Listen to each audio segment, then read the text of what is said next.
Welcome to This Week in Christian History, a podcast from the Center for Christian History at Mississippi Christian University. The Center for Christian History is dedicated to expanding knowledge and understanding of Christian history. Our mission is to provide a scholarly, unbiased look at the events, figures, and movements that have shaped Christianity over the centuries.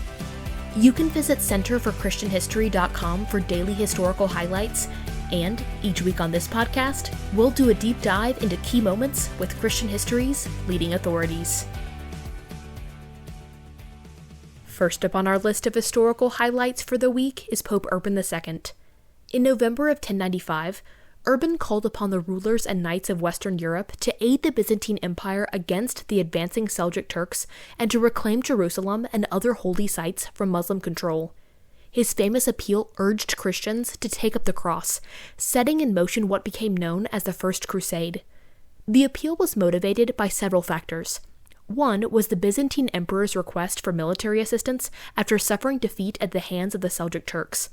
Another factor was the opportunity to strengthen the authority of the papacy while encouraging rival European nobles to unite against a common enemy rather than wage war against each other.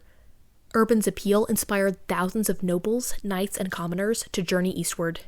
After years of campaigning, Crusaders captured Jerusalem in a bloody siege in July of 1099. Urban, however, never learned of the Crusaders' victory. He died in Rome on July 27th, just 2 weeks before the news would have reached him.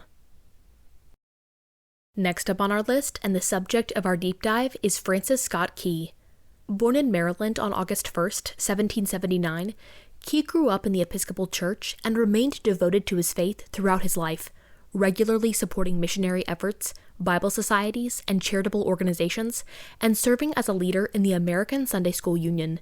He is best known for penning the words to America's national anthem after witnessing the British bombardment of Fort McHenry in Baltimore Harbor during the War of 1812.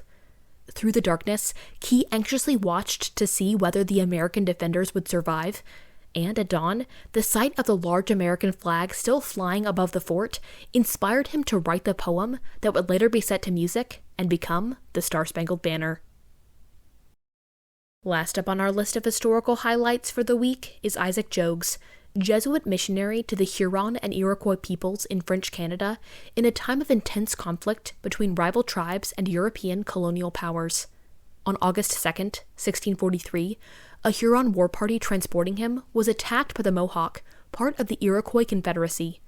Rather than stay hidden and abandon his mission, Jogues surrendered himself so that he could continue ministering to his captors. He eventually escaped and returned to France, where he was welcomed as a hero. Instead of remaining safely at home, however, Jogues asked permission to return to the very people who had captured him. In 1646, he resumed missionary work among the Mohawk. Tensions between the French and the Iroquois soon worsened, and when disease and crop failures struck the villages, some blamed Jogues for bringing misfortune. On October 18th, 1646, he was killed with a tomahawk.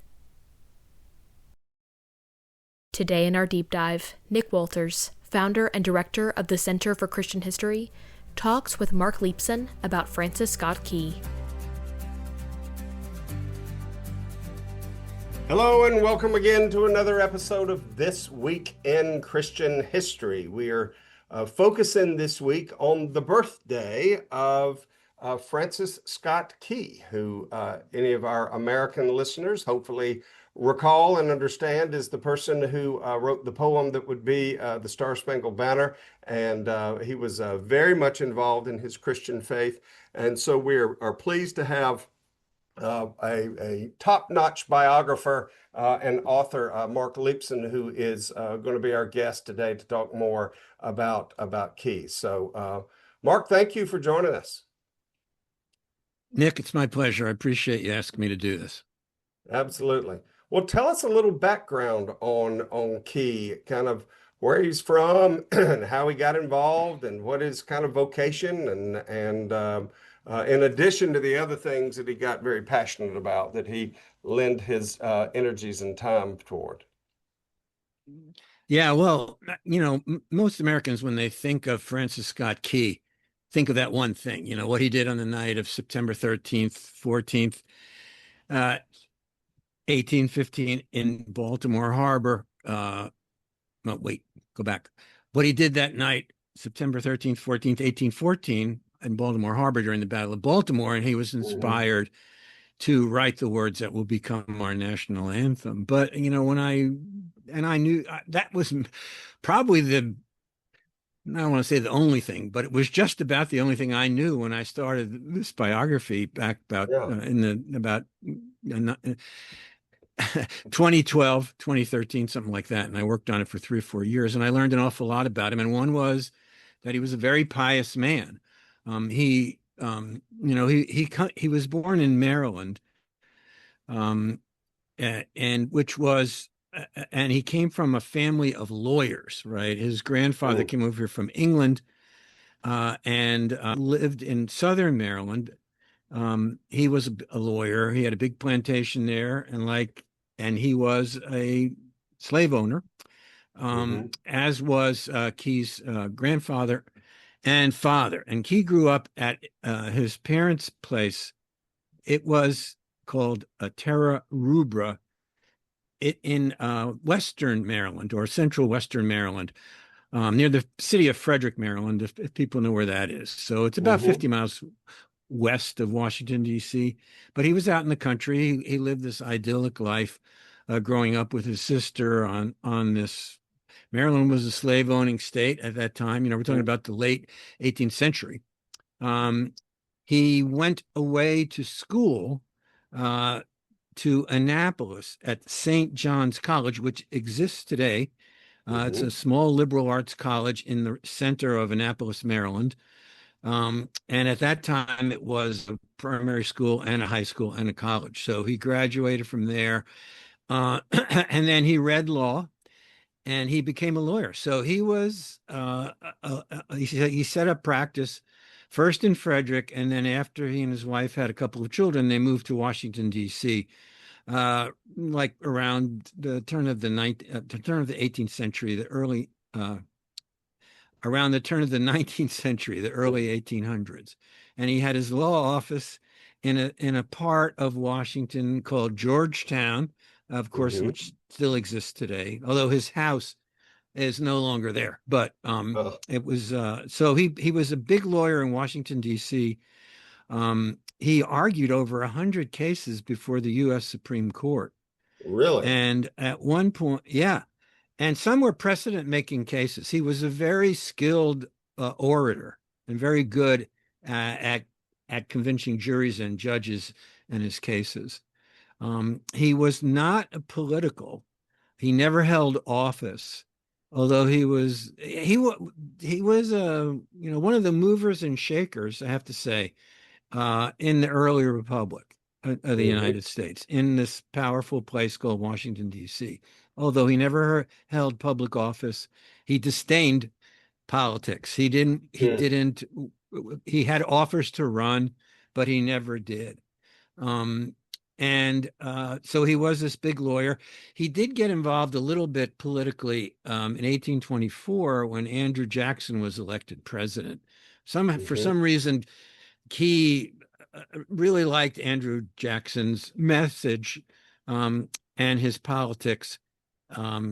Jackson was our seventh president, but he was the first president who was not born in Virginia or he was the first president who was not born in Virginia or Massachusetts. I mean, he was from Mhm. Tennessee. He was an outsider. I mean, outsider, really outsider, for Right. back then. Right. Right. So, and he was famous for having invited everybody to come to his inauguration in the White House and so on. Anyway, Key latched onto him and he became one of his legal advisors.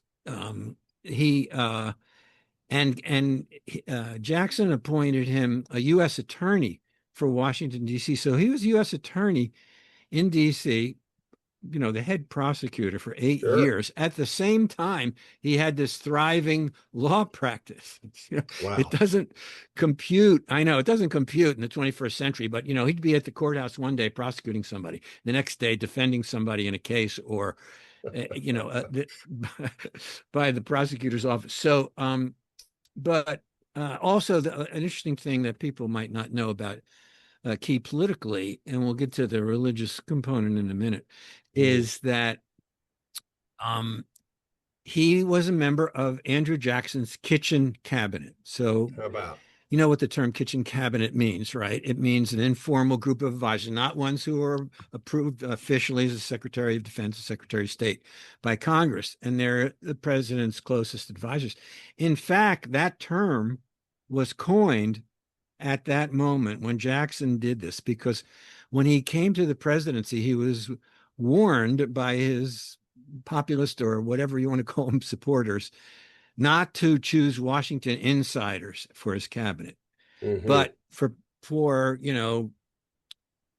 to make things look good, he did. But he had this informal group of advisors around him, and they met, not literally, but in the kitchen. And kitchens compared to the gilded ballrooms or the gilded halls of where the regular cabinet met. So, and sometimes kitchens weren't even in the house. So Key was an important legal advisor to Andrew Jackson. So that also, as far as the Star-Spangled Banner is concerned, during very briefly, during the War of 1812, prisoner releases and exchanges were common. After the British gave us one of our worst military defeats in history, not so much in numbers, but in the outcome, and was the Battle of Bladensburg during the War of 1812, when the British rolled over a ragtag group of troops on the east side of Washington, D.C., and then took over the nation's capital, burned the White House, and on the way back out, they took prisoner a man named William Beans, who was a medical doctor who had a little farm east of Washington and had taken a couple of British officers prisoner. Not good. So they released the prisoners. They took Dr. Beans with them. And where did they go? They went to Baltimore because they were getting ready to attack Baltimore with this big armada of ships. And when Dr. Beans's family found out that happened, they prevailed upon Key. Remember, he was a great orator and a great swayer of juries and judges to argue his case. So, and by the way, Washington was small. All the prominent families knew each other. So the Beans family knew the Key family. Anyway, long story short, he goes up to Baltimore and meets with an Army lieutenant or a colonel or whatever he was. And the two of them negotiated Dr. Beans's release with the British, but they weren't allowed to leave their ship until the British completed what they thought would be destroying Baltimore. So with this great bombardment, rockets, red glare, this is only the second time that rockets were used in the history of warfare. They were called Congreve rockets, and they were, luckily for our side, they had no guidance system. So these rockets were, the rockets, red glare, and the bombs, they had bomb ships, were bursting in air. Key was inspired to write it that night while he was on this mission to free Dr. Beans. So that's just in a nutshell. This great lawyer and and non-politician politician. You can watch the rest of Nick's interview with Marc Leepson by clicking the View Full Interviews button on the podcast page of centerforchristianhistory.com. This Week in Christian History is produced for the Center for Christian History by Blue and Gold Media at Mississippi Christian University in cooperation with the MC Department of Communication. For episode transcripts and more information, visit centerforchristianhistory.com. Be sure to subscribe on Spotify, Apple Podcasts, and YouTube, and follow the Center for Christian History on Facebook and Instagram. Our next podcast episode is coming next week. Thank you for listening.